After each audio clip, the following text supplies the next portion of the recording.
this. Over 1900 years ago, this was written. Romans 13, 11 and 12. Knowing the time, that now it is high time to awake out of sleep. For now is our salvation nearer than when we first believed. The night's far spent. The day is at hand. Let us therefore cast off the works of darkness. Get rid of those idols. And let us put on the armor of light. If 1900 years ago, or the night's far spent, the day's at hand, the new day, how much more now? Now, you know what makes me cry? These disciples of Christ who were so far removed from His coming were expecting Him any moment. They lived diligently and they spent their lifetime. Jesus wasn't first, He was everything. I mean, they gave everything. Yes, we who are so close to His coming live so carelessly. After 1900 years since this is written, think of it. If it's time to awake then, what time is it now? What time is it now? I don't know what God's going to have to do. I don't know what God has to do to this city. I don't know what He has to do to every city. I don't know what He has to do to the church. But He said it's a fearful thing to fall in the hands of a living God. And He's talking to the church.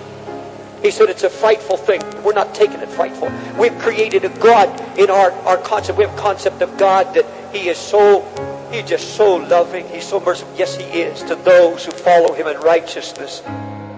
And God so loved the world, He gave His only Son. Yes, He loves the whole world. But there comes a time when God says, my justice must now be satisfied. And He said, that's it. And He begins to move. And folks, we're not hearing it. We're not hearing it. I'm saying it, but you're not hearing it. And only the Holy Ghost can make it real. It's all over. The party's over. And now, let me ask you how you're spending your time. You say, Lord, Lord, He's my Lord. What do you do with your spare time now? But you say, Brother Dave, I'm a housewife. And all God expects of me as a Christian housewife is to have a home where there's comfort and where there's peace. Do you mean I'm expected to carry the burden of the Lord? I'm expected to weep between the porch and the altar too? Yes. Yes.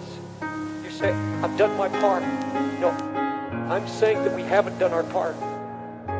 I'm saying that we've not taken His yoke. We have not wanted His halter. Some of you put in an 8-hour day on your job. And when you walk out of that job, you say, I've done my part. I'm hoping there's nobody works who feels after the job, it's all over. And I'm going to tell you something right now. He's going to move in His fury and His wrath. Because He said, you're living a lie. You say He's Lord, He's Lord. You won't take His burden, you won't take His yoke upon you. I'm asking you, how many of you wives, how many of you husbands drive through the city or you ride the subway? How many of you wept? When's the last time you wept over the lost?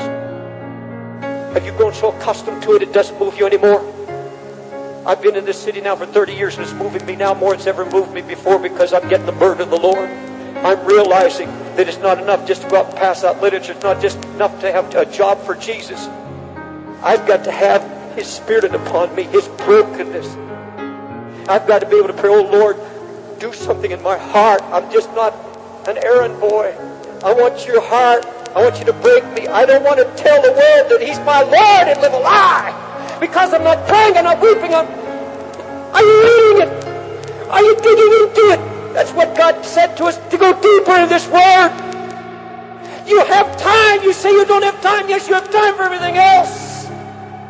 And He said, I'm going to judge you for it. You get my yoke upon you. Take my burden upon you. Get this halter upon you. You walk with me.